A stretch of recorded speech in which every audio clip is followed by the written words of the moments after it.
Does the government work for us or do we work for the government? There will be no shutdown of the federal government, at least not for another 45 days.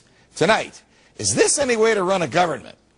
Yesterday, the President of the United States was on a fundraising and tax-raising trip to the West Coast. At a 2-hour brunch, he raised over $20 million for his re-election campaign from the very folks whose taxes he wants to raise.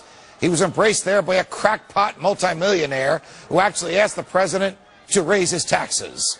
At another stop, he was heckled by a different crackpot who called the president the Antichrist. Which crackpot made more sense to you? Yesterday as well, the House of Representatives began its early fall break. How many vacations does the Congress get? Well, before it took off, it voted to fund the government for another 6 months.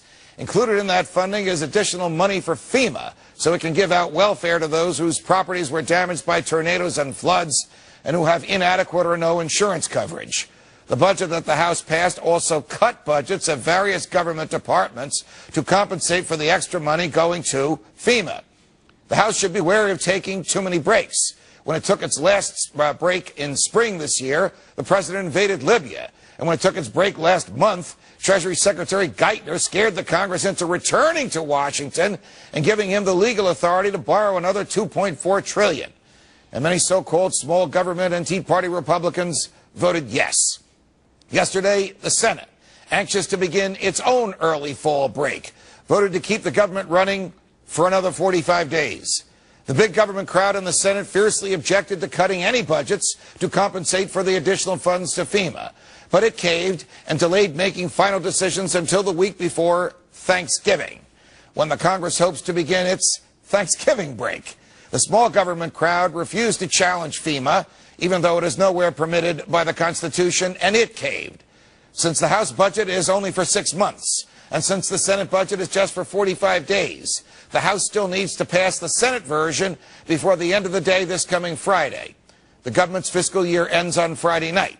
Since the Constitution requires that both houses of Congress vote in favor of the same legislation before the president can sign it into law, the House will need to return again to vote on this 45-day budget. Will the entire House return from its early fall break to vote to keep the government open? No. The House has a procedure that permits 2 members, yes, 2, to vote in behalf of all members of the House. No debate, no amendments, no telling the Senate to take a hike with its 45-day budgets. Just 2 House members pretending to represent 330 million Americans. Is that in the Constitution? Of course not.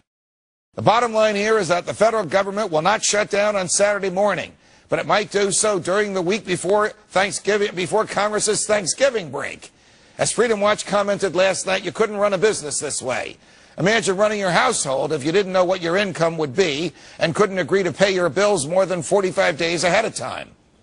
When government delays paramount decisions for political reasons, because the folks we send to D.C. lack the guts to make those decisions, it causes instability in the minds of those who risk their money that can cause prosperity and create new jobs. And instability usually results in caution rather than risk-taking. This is the problem with government in America today. It has no respect for the freedoms we have delegated to it. Our elected representatives and the bureaucrats they have hired to help them run the government simply don't treat your tax dollars as they would their own dollars. They assume that we will just keep paying taxes no matter how poor the services are that they provide. The Congress thinks we'll just keep obeying whatever laws it writes, no matter how many freedoms the laws impair. The president thinks he can charm his way around the country while our dollars are being debased by a Federal Reserve whose behavior he invites, while he is killing people in foreign countries and we don't even know about it, while 15 million adult Americans are looking for work and the president wants to raise taxes on those who do the hiring. This is not leadership. This is not fidelity to the Constitution. This is vanity, out of control, and a government that recognizes no limits on its own power. What shall we do? We should elect a president who will reject the status quo, who will recognize that our freedoms are part of our humanity and not subject to government regulation, who will keep the government within the confines of the Constitution, who will stop debasing our money, who will remove the dependence millions have on bureaucrats, and who will bring the troops home and bring them home now. From New York, defending freedom every night of the week. So long, America.